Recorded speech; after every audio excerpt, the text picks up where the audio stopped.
Bidiyon cin zarafin da aka yi wa mawaƙi Hamisu a gurin wannan wasa da ya ƙaddamar da jami'an tsaro suka zo suka yi ram da shi domin tafiya da shi akan wasu dalilai da ba su kai sun kawo ba. To dai ga dai cikakken bidiyon ka maka shi a cikin wannan tasha tamu mai ɗimbin albarka ba tare da daɗewa ba.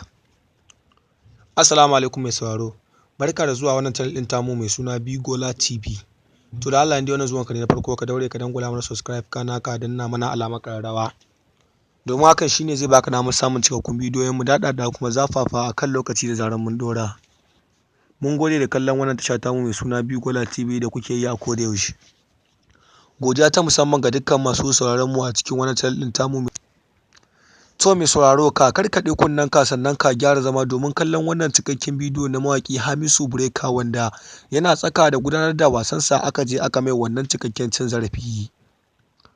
Mawaƙi Hamisu mawaƙi ne wanda ya samo fica ta hanyar faɗar gaskiya a waƙoƙinsa barin ma ɓangaren 'yan siyasa kamar yadda ya waƙar nan tashi mai suna ƙasata. Tun lokacin da mawaƙin Hamisu ya yi wannan tashi mai suna ƙasata mutane suna ta challenging ɗin shi, wasu suna tunanin za a ɗauki mummunan mataki a tattare da mawaƙin mai suna Hamisu Mawaƙi Hamisu yana kan gudanar da wasansa ne aka zo aka mai wannan kamu tsakanin 'yan sanda da mawaƙin Hamisu inda fans suka zuba ido suna kallon mawaƙin Hamisu a wannan lokaci.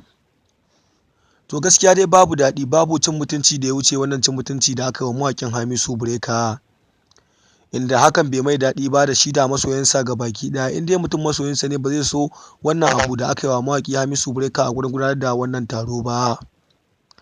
Mawaƙin Hamisu yana kan gudanar da wannan babban taro nashi ne na wasan aka zo aka mai wannan mummunan cin zarafi.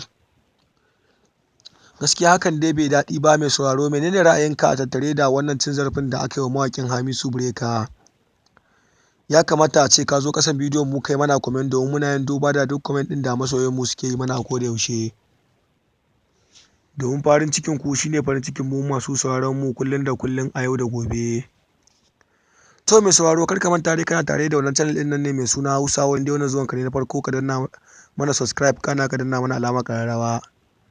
Domin hakan shine zai baka damar samun cikakkun bidiyoyin mu daɗaɗa kuma zafafa a kan lokaci da zarar mun ɗora. Mun gode da kallon wannan channel ɗin tamu mai suna Bigola TV da kuke yi a koda yaushe.